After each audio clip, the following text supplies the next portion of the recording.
Well, good morning, Shiloh Ranch family. We're so glad that you're here. We hope everyone had a great, fun, safe 4th of July yesterday.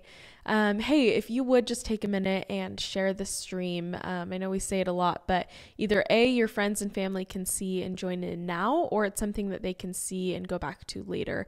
As well as it's an easy way for you to find it to go back to later. So share the stream now. Let's get 1 million shares. Yeah, let's do that.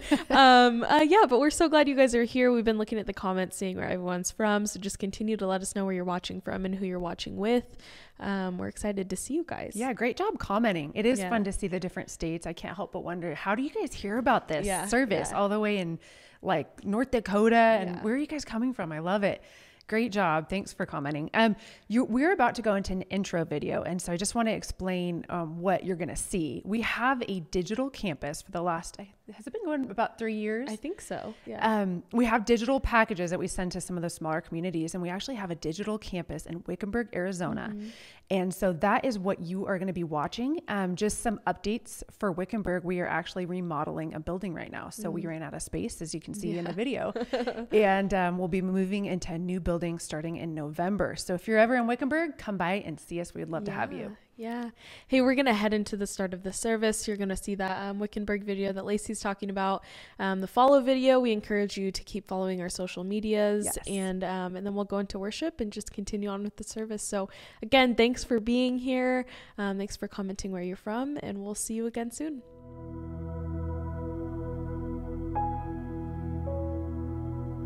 When I lead worship on Sunday mornings, there's definitely an energy in the room, and I wasn't sure how that would be translated into a video service. That's why I wanted to go down to Arizona to see if that same energy is there through video.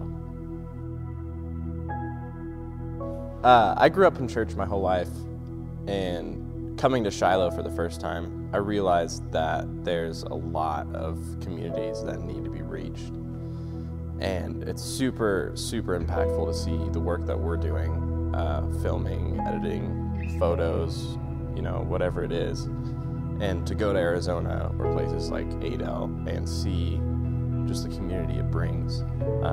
It's super inspirational for me, and I think everyone that's a part of the Shiloh Ranch vision. So.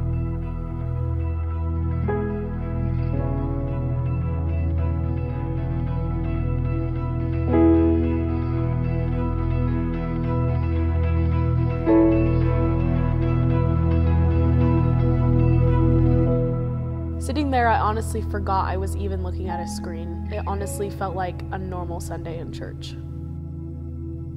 Working with Eric and Levi and Chris, it's easy to get caught up in the rhythm of the production. And it was really inspiring to go down to Arizona and see how the Spirit moves through the sermon and moves through the worship. I can't wait to look up one day and see that there are hundreds of communities having this same church experience.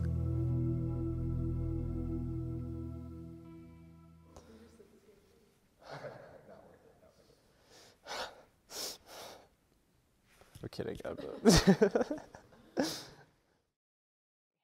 So this is a part of the service where I just kindly encourage you guys to follow our different platforms. You guys have done a great job. Just a little moment of celebration.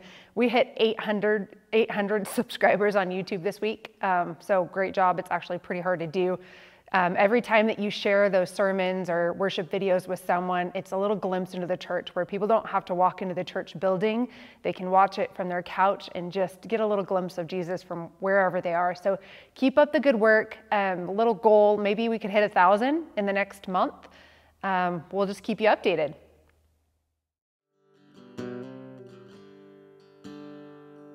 Let faith arise. In spite of what I see, Lord, I believe. That help my unbelief, I choose to trust you. No matter what I feel, let faith rise. Let faith rise. For my champion's not dead, he is alive.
God, we just declare that today. It is well with our souls. God, we just pray for your peace, that it would just come toward us like a river. God, we know that you're in this place, so we just pray that you would be glorified in our worship, the God of miracles. We thank you for this time of worship together. And thank you for your presence here. Amen. We're in a conversation nationally about whether every problem comes from a broken system or whether personal accountability enters into the conversation. And here's my 2 cents. If everything is about a system, if everything that is wrong with this country is systematic, then that means nobody can be held accountable, because whatever they are, whatever they do is just the result of a broken system. You go, okay, well, that doesn't make any sense. But if it's personal accountability and that choices matter and that individual contributions will fix the system and will make what we have as a country better, that to me lets every single person take personal accountability and personal responsibility of the decisions they're making, regardless of which side of the argument you're on. It's exactly how we feel about giving.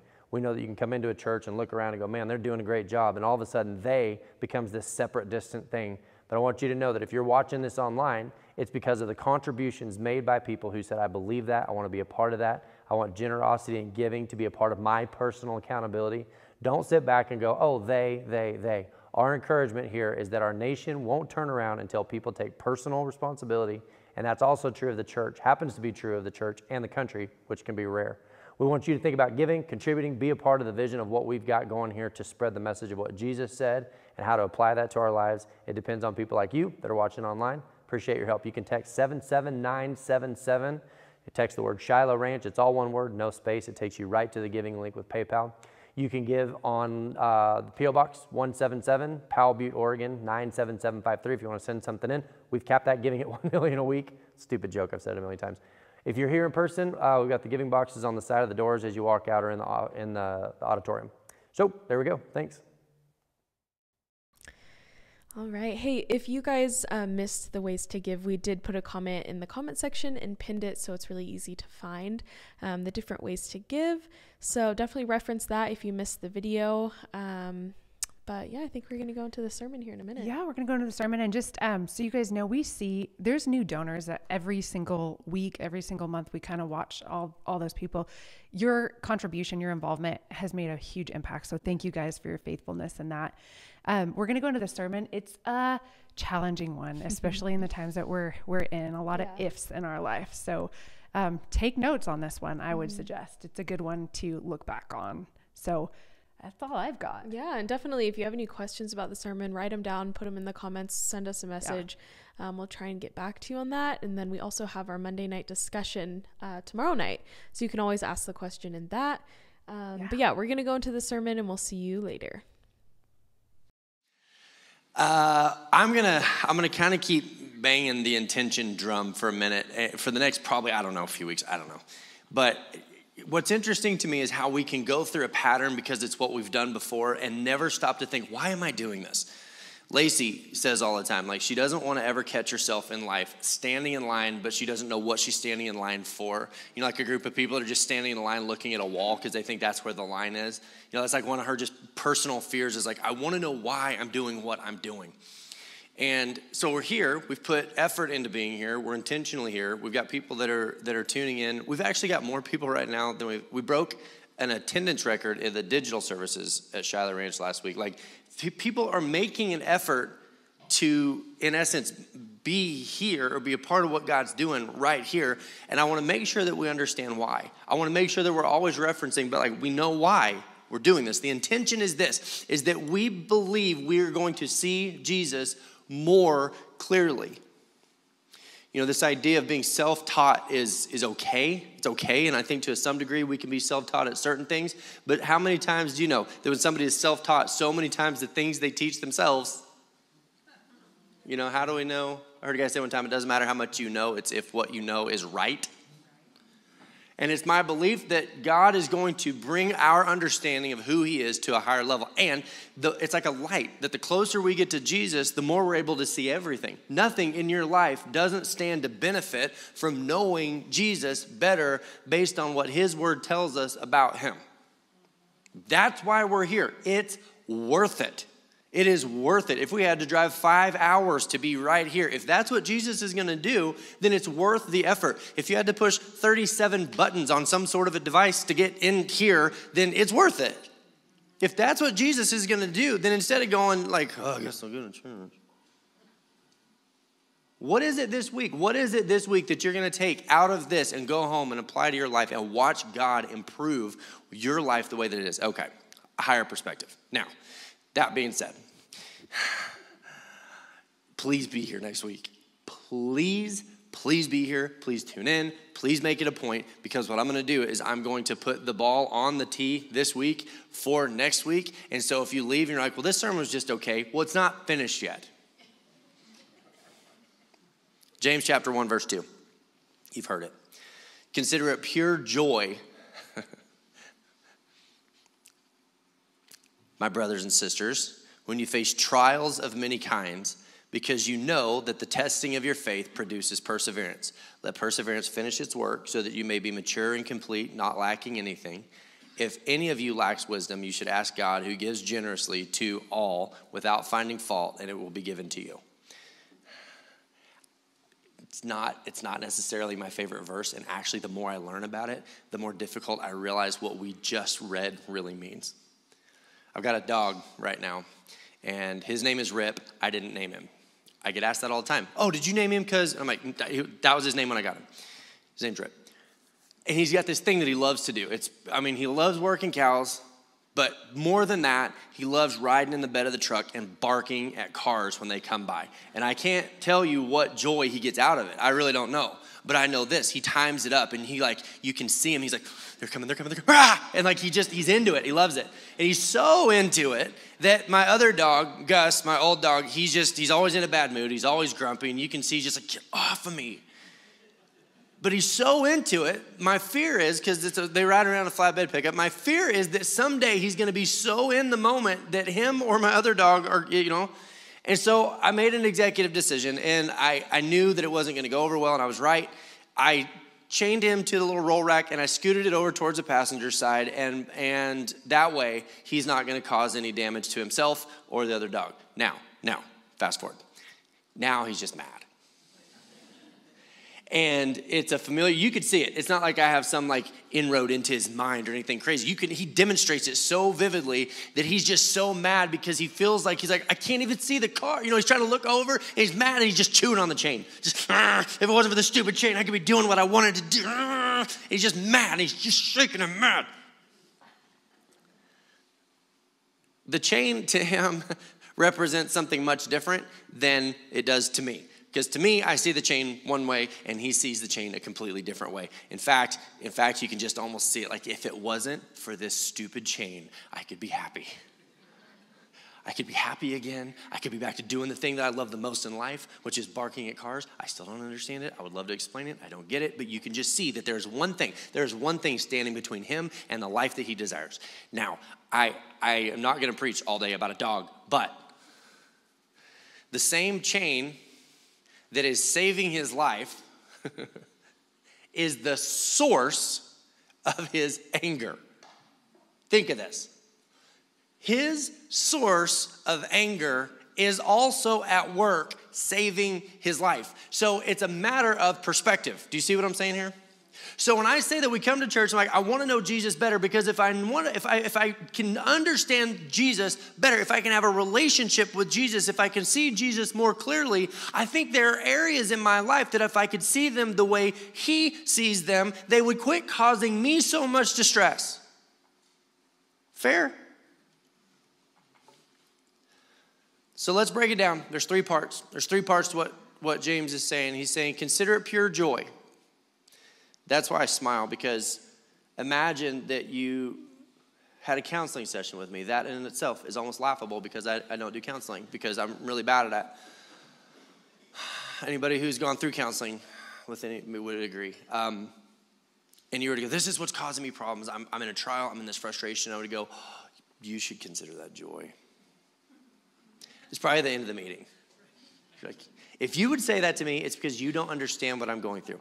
So James, consider it pure joy, brothers and sisters, whenever you face trials of many kinds, because you know that the testing of your faith produces perseverance. James is not being naive. He's not writing this, not paying attention or being unaware. It would be so easy to read this and think, James doesn't get me. James could not possibly understand my life, because when you use the word trials, let me say this. If you use the word trials, it's this indicator that something beyond your choice has been violated. He's not saying that he doesn't understand your trial. James is writing this indicating you don't understand your trial. James isn't naive to what's actually going on. We are. He's saying if you could understand what God is doing, the active work that God is doing in your life, then you would see it differently. There we go again, a higher perspective than the one that we just walked in with. God, show me what I can't see on my own. I think as people we tend to, and maybe we wouldn't say this, so understand I'm giving you a very general sense, but I think as people we restrict life to this one sentence. I could be happy and free and fulfilled if, fill in the blank. If only. Have you ever heard anybody that says this? Must be nice. Must be nice. They're seeing the result. Oh, must be nice. I could be happy if, well, if my life had, well, if. So we restrict all of God's plans in our life, of everything God's intending to do in our life. We restrict it to, I could be happy and I could be fulfilled if. And we set the parameters of our happiness behind the word if. Let's go back to my dog for a second. I could be happy if this stupid chain wasn't here. I could be free to do whatever I want to do if it wasn't for this stupid chain. If, give you a couple examples, you guys have some, you know what yours are. If I had more money, you know, there's nothing worse than being broke and being friends with someone who isn't. Because try as you may, you want to be happy for them, but they know, they pick up on it because you're like, good for you. You needed a third four-wheeler. Maybe if I could be happy like you if I had money. People that are just independent, and this one's me, I get it. Like, I am very, very independent by nature, and there are times where I feel restricted or boxed in by my circumstances, and I go, I'd be happy if I just had some more freedom. What about this one? Because it's almost worse when there is a culturally agreed upon bullseye and we don't hit it. If everyone agrees on the bullseye and you're unable to reach it, what about this one? I could be happier if I was more attractive. No one wants to agree with that. We always like, oh yeah, for other people. I could be happy if. What about and I was thinking through this last night, and we've got this political thing going on right now. And if you know me, I'm not as political as some wish that I were. How many times do you hear people suggesting the world would be better if you saw things the way that I see things? And it's not about convincing you, it's about compelling you. Life would be better if it weren't for the dang, I'm not picking a side because it doesn't matter what side you're on, both sides do it. This whole world would run better if it wasn't for if. See? Life could be better if. And what James is saying is this, is that the goal, the challenge that James is giving us is that imagine a life where you could be happy and you can be fulfilled even when your if is violated. James is saying, imagine the life that you could have if there were no restrictions on your if to your happiness and fulfillment. What if you could even find joy when you don't get your way? We're so funny because we're such a wealthy country. We're such a free and independent and powerful nation that when we don't get our way, we feel like we've been wronged. Like, not only did I get my way, the expectation is I should have got what I wanted based on what? The fact that I wanted it. It's hard to preach to a spoiled nation because when it's an agreed upon thing, then we don't even see it as being that bad. We're spoiled beyond belief that when we don't get what we want, we feel violated based on the fact that we wanted it. That's it. Not that it's good, not that it's worthy, not that God wanted it for us. We wanted it, and that's all the justification that we need. And James is saying, imagine this. Imagine that your joy doesn't hinge on the circumstances that you've given it. Consider it joy, this is James, consider it joy when a chain, so to speak, separates you from the life that you have and the life that you want. I figured it would be kind of quiet, but I'm not sure that I expected it to be quite this quiet. But here's what I know. Nobody has the exact life that they want. No one does. And if we're not careful, it can be the source of anger. Why? Because anger, we talked about it last week, fear, frustration, and hurt. That's the only way you can get angry. The only way that you're ever going to experience anger is if it comes through fear, frustration, or hurt. So we want to talk about frustration. Imagine trying and feeling. You don't have to be righteous. We can just take a pause for a second from all that and just be honest with each other. You've had times in your life, because I've had times in my life, and I know that we've all had these times where it feels like somehow we don't understand why, but it's almost like God is working against us. My mom used to say this. It's like a savings account was just begging for a financial disaster.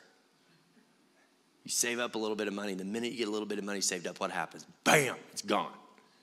There's this separation from the life that we're working towards and the life that we're getting. And it seems like every time we turn around, circumstances are working against us. And then James has the audacity to go, imagine finding joy, not when you get what you want, but apart from what you want. I'm going to tell you a story. And I don't think I've ever talked about it publicly, but I'm to a place now that I can. I don't think I could have preached about it for a long time because I don't think I was completely over it. I was cleaning stalls one time in the middle of winter, and I don't know if you know this about me, but you probably do. I hate cold weather.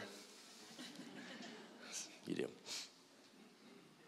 I hate cold weather because it feels like restriction. Like I can't even put into words how much I hate when it's cold. And everybody that's been raised in this part of the world is like, yeah, we know what you mean. No, you don't.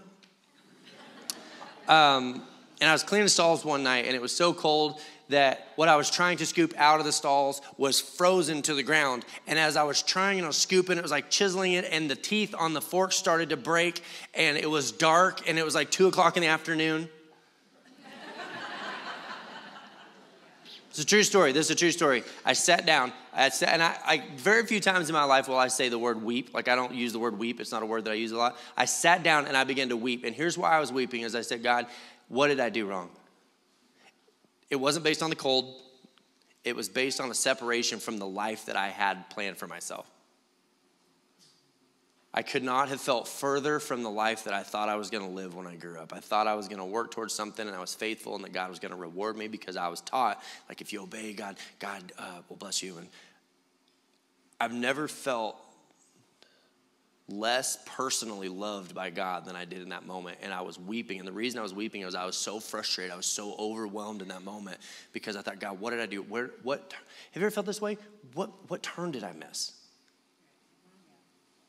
I would go back. I would do it over again. And God, if it was going to lead me to a place where I feel so disconnected from my life that I wanted, why didn't you tell me? Why didn't you warn me? What is going on? What about this? God, do you even know me at all? The things that matter so deeply and so personally to me could not be more off. And I feel like somewhere along the way you have pulled out of my life. And I don't know why. And I don't know how to get back to that place where I feel like that you know me or that you love me. And how did it get here? And it was so triggered by the cold weather because it was so personal to what I didn't want to have in my life. I remember leaving Texas 8 years ago. And I remember thinking, I don't know if I can do this. God, if you really knew me, what about this? What about this? God, if you really knew me and if you really knew my heart, this isn't what you would have given me. Verse 4. So that's part 1. Here's part 2, verse 4. Let perseverance finish its work so that you may be mature and complete, not lacking anything. Here's the bad part of what I'm about to say, is that you can't hear this verse. You have to live this verse. You have to live what I'm about to say before you can hear it. But if you hear it today, when you live it, you'll remember it. How's that? But if you have lived through what I'm about to talk about, you're going to understand what I'm about to say. There's no way that I can verbally drive this home in a way that's going to make sense. Here's what crushed me sitting there that night, and I was so mad. I wasn't crying because I was sad. I was crying because I just felt destroyed in life. Here's why. Because the realization was this. Not that things were hard. Because if you know me, I'm fine with things being difficult. It's not difficulty that I struggle with. It was the crushing reality that things would never be the way I wanted them to be. No amount of persistence, no amount of faithfulness, no amount of hard work was going to change some realities in my life. There were things that I loved in my life that were dying, and there was nothing that I could do to stop it.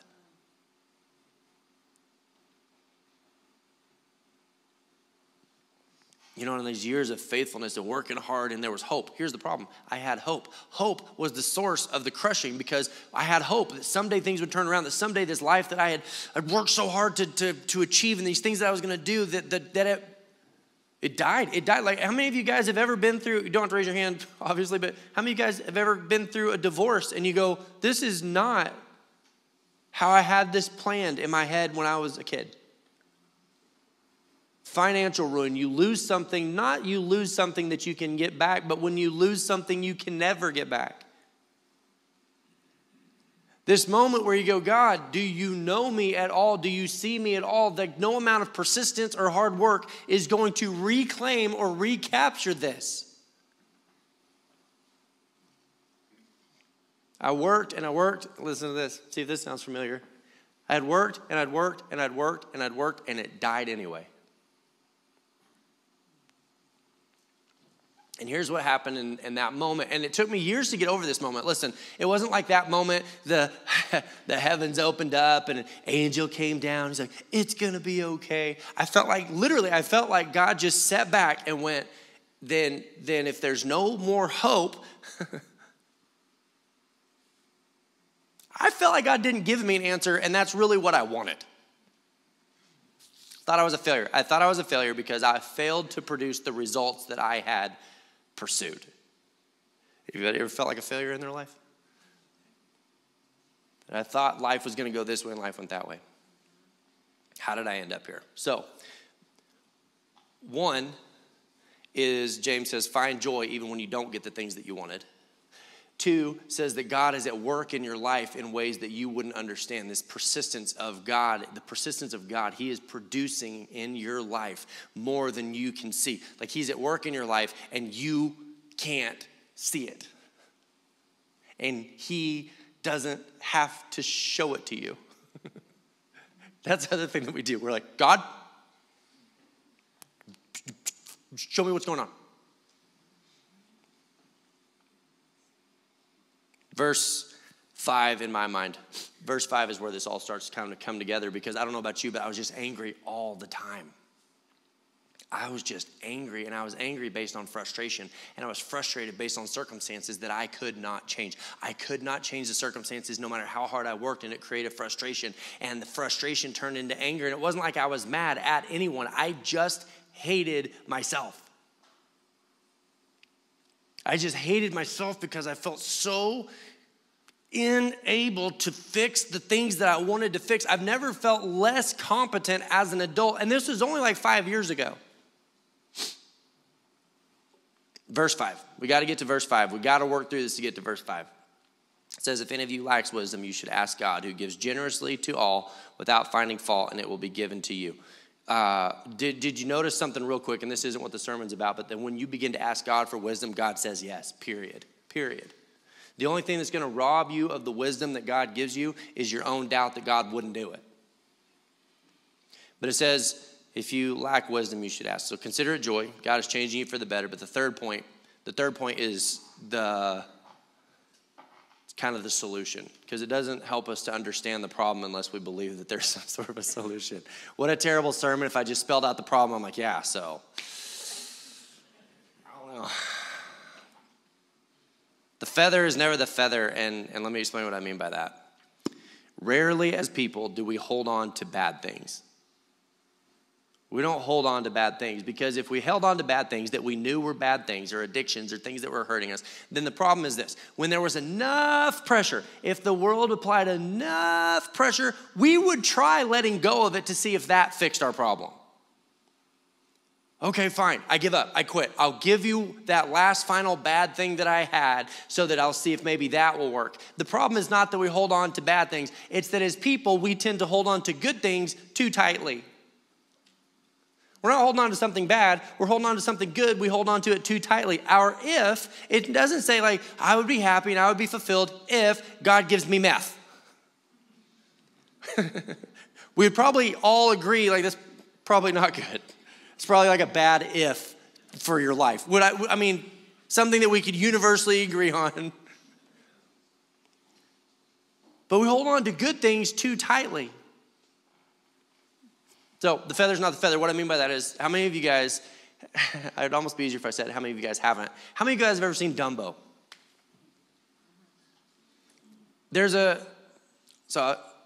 For those of you keeping record, I've now talked about my dog and Dumbo this morning. It's a very deep sermon. Let me recap for those of you who just moved here from a jungle somewhere and have not seen Dumbo. There's this flying elephant. I almost feel embarrassed in explaining it because if you haven't seen it, but I'm assuming we all have. And he's got this little feather, and the feather was like his security blanket, that as long as he had this little feather, he could do great, amazing things. But the feather represented his if. Like, I can do amazing, great things. I can go places. I'm an amazing thing. I have an identity and a purpose. If what? Now, was the feather good? No. Was the feather bad? No. The feather was nothing. The feather was the feather. The problem was his attachment to it. And I think because God is a good God and he's a good father, there are times he intervenes in our life and he goes, it's not what you're holding on to, it's how you're holding on to it. You are a slave to circumstances. You are a slave to things that you have no freedom from. From the rodeo culture, everybody's got the same goal in the rodeo world. And I think there are times where God comes in and goes, think about this. Think about this for a second. There is a steer. If you want an example, there's a couple hundred around here. He's already caught. If he needed doctored, he's in the chute. If he needed branded, he's in the chute. If he needs any sort of attention, he's already in the chute. But what do? We let him out of the chute. Why? So we can catch him again. And then we caught him. Now what do? Let him go. It's not what we hold on to, it's how we hold on to it. I'll have purpose, I'll have identity, I'm going to achieve. And God's going, you're holding on to a feather and you're a slave to it. You're a slave to it. What if I were to take this away? And you go, then I'm nothing, then I'm nobody, then I'm not a success, then I can't be happy, I cannot be fulfilled. And it's never the things that you would think. Sometimes it's good things like the health of my family. I'm fine, God, as long as my family's healthy. You're a slave to the health of people that you care about. You don't open the door for God to teach you anything deeper than what you can see right now. Can I please just make that point one more time? That you go, God, I could be okay as long as it's between this point and this point. And God goes, well, what if I carry you over here? Because here, you're a slave. You're a slave to a scope. I could be happy in my marriage if my wife would just. I could stay in this marriage if my husband wasn't so. If I just had a better job, if I just had more money, if I just had a better appearance, if. And God's going, you're a slave to the if. You're holding on to this feather as though that's the source of everything good in your life. And you live in fear that someone might take it. You live in this constant subsurface level of fear that says, I'm okay right now, but if. So James says it requires wisdom. It's going to take wisdom to see that sometimes God is doing something on your behalf that you don't see, that you can't understand, and that will make you mad. Thank God. Thank God. He's not intimidated by us. You better not. God's like, oh.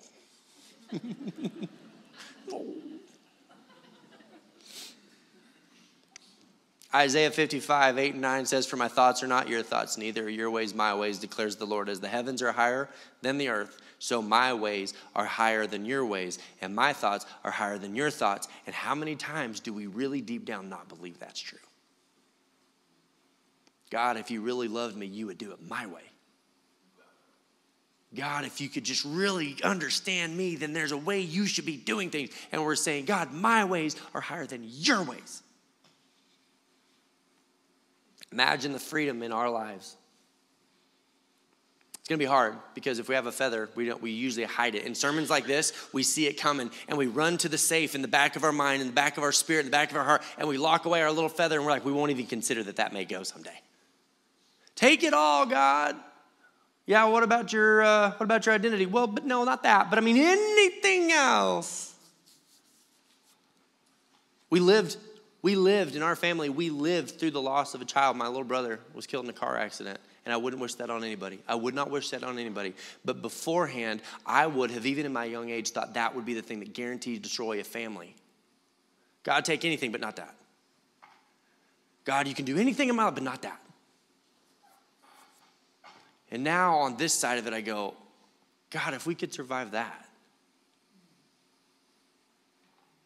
Not that we would choose it. Listen, not that we would choose it, but there's a freedom that comes with going, that didn't destroy me.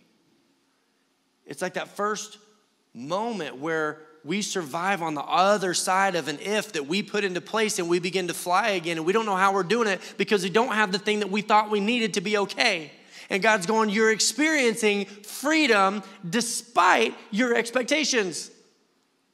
Do you see the love of God in that moment where it's not that we love something bad, it's that we love something good too much, and God goes, you're a slave to it, and you need to experience freedom in me only. And it's funny because God is opening a lock and letting you out and freeing you from your slavery, and you are mad about it.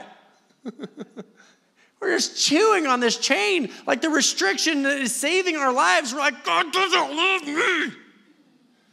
And God's like, yes, I do.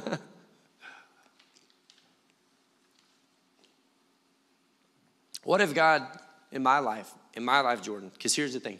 My life, it wasn't like God was like, okay, you learned it here, you can have it back. There were some things that God took from me that they won't ever come back, and I'm okay with it. But what if he hadn't? What if God in my life, and I can't speak to your life because maybe you haven't lived through it yet, maybe you have, I don't know. But what if God hadn't had times where he separated me from my expectations? What if he hadn't? I know people well enough, and I know myself well enough to know this. Had God not specifically and surgically and strategically separated me from the things that I thought were required for me to be okay, had God not separated me from those things, then when he begins to move in my life and health returns to my life, who would have gotten credit for it?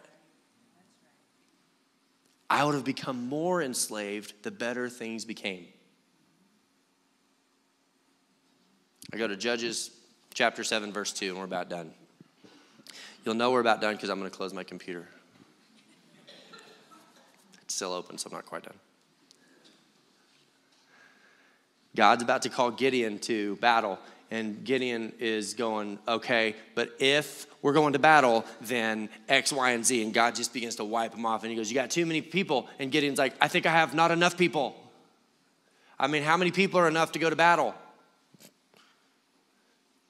Judges 7, verse 2, the Lord said to Gideon, you have too many men. Listen to this. I cannot deliver Midian into their hands, or Israel would boast against me and say, my own strength has saved me. That if I gave them victory, they would become slaves.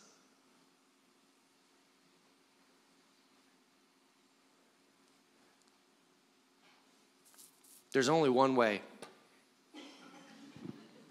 There's only one way this works. There's only one solution. There's only one possible outcome. This is why James says it's going to take wisdom. And if you don't have it, ask for it, because you're going to need it. Because there are going to be times where God doesn't play along, and God doesn't do what you say he should do, and God does things that are just so devastating to your identity. There is one solution, and that is this. You have got to know Jesus better, because unless you trust that his plans for you are better than your plans for you, you will be devastated in moments where he sets you free. His love for you will feel devastating. He's going to open the gates and say, you can't give credit to anything else. You can't be a slave to anything else. And it will feel like God has taken from you the one thing you love the most. And in this case, sometimes it is the thing that you love the most, and that's what God's trying to expose. When I say that I intentionally want to see Jesus better, it's for situations like this where you go, God, I could never live through that. And God goes, you can. You can, you will. If you love me, if you trust me, there's better for you in this than whatever you had for yourself. And here's the problem. You want to go drive yourself crazy? Go home and make a list. And you say, and then, and then, and then. Make up your goals. Whatever your goals are. I want to be rich. And then. What you'll find is that every goal that we've set for ourselves has an expiration. And God's going, it's a prison sentence. It's not restriction, it's slavery. I want a healthy marriage, and then. I want to be happy, and then. I want a better job, and then. God's going, you'll mess all of those things up if you yourself are not in a healthy place. It's like going home and going, I want a clean house. Bam, your house is clean. What happens later? I want it again. It's this loving thing that God does where you walk in and go, I wish this house was clean. And God goes, here's some stuff. You can do it. It's this freedom that God says, what I want to do in your life is more important than what you want to do in your life. And there's one way that we can get there, and that is trust the goodness of God. We have got to learn to trust the goodness of God, and that will take wisdom, because it's painful and it's hurtful. And there are times where it feels like he's separating you from the things that you love the most, only to detach you from the slavery that comes with it. Let's pray. Lord, when James says, consider it joy, it's almost an insulting idea that we could be joyful unless we understand, God, that you're taking chains off of us. You're not putting restrictions on us. You're taking restrictions off of us. We can consider it joy, God, not based on our circumstances, but based on your identity. God, based on who you are. Because of who you are, we can find joy in the process of growing. We can find joy in the process of freedom. God, the things that make us the most frustrated are going to be the things that you're using to make us the most free. You're giving us freedom from these little feathers that we hold on to, thinking that's why we'll be happy. That's why I'll be. We can't even imagine life without them. And you're going, you've got to imagine life without them. That God, what we find behind the word if is our idols. That's where we find our idols. I could be happy if, our idol. I could be fulfilled if, and there are idols. And what you're doing, God, is you're exposing these idols that have robbed pieces of our heart and places on our heart that belong to you. That create restriction and that create slavery. And God, that you're on a mission to create freedom in our lives. Give us that, I pray. In Jesus' name, amen. I love you, Lord. Oh, your mercy never fails me. All my days I've been held in your hands, and from the moment that I wake up until I lay my head, oh, I will sing of the goodness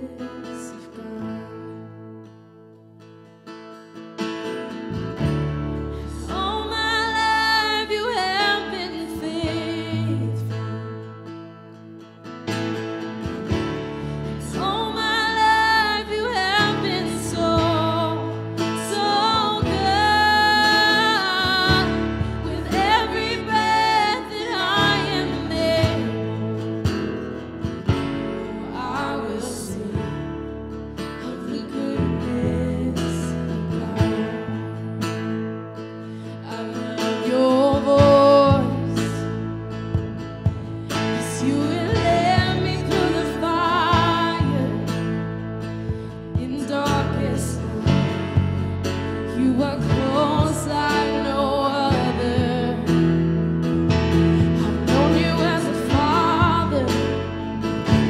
I've known you as a friend. And I have lived in the goodness of God. And all my life you have been faithful. And all my life you have been so, so good. With every breath that I am able, I will sing of the goodness of God. 'Cause your goodness is running after me. Your goodness is running after me. With my life laid down, surrendered now, I give you everything. 'Cause your goodness is running after me.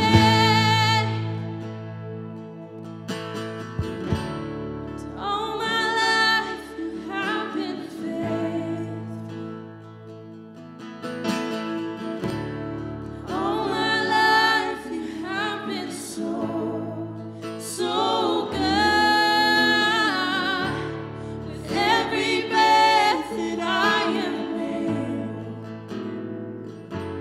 I will sing of the goodness of God.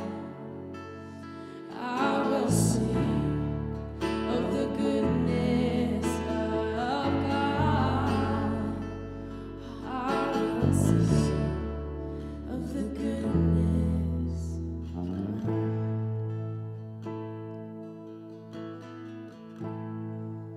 Come thou fount of every blessing,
Let's pray. God, we just thank you for today, this time of worship. God, we thank you for your goodness, your love that's constantly running after us. God, we thank you for your mercies that are new every morning and your grace that never gives up on us. We love you. Amen. Thank you so much for being here, you guys. It's been so fun to keep seeing where everyone's from and who's tuning in. Just a reminder, if you haven't shared yet, it's not too late because you and your friends and family can always come back later and rewatch the service. Of course, you can always find it on our YouTube channel as well. And don't forget to come and tune into our Monday night live discussion tomorrow at 6:30. We're going to be talking about some fun stuff. If you had any questions from today's sermon or any questions that come up, make sure and write those down so you can ask during the stream tomorrow. You can always message or comment and ask. Yeah. But yeah, I'm going to hand it off to Lacey. Hey, follow us on YouTube, you guys. I said 1,000, but really, how cool would that be? 1 million. Can we hit 1 million, please? 1 million subscribers. It was my birthday last month, and that would be a great belated late birthday present. Also, prayer requests. Send us your prayer requests. You can send it in the comments or a message or through the Facebook, anywhere you want. Yeah. Anyways, we hope you guys have a great week. We'll be back as always next week at 10 a.m. and we look forward to seeing you then. But I think that's all. That's all. Okay. Happy Sunday. Happy Sunday. We'll see you guys next week. Bye.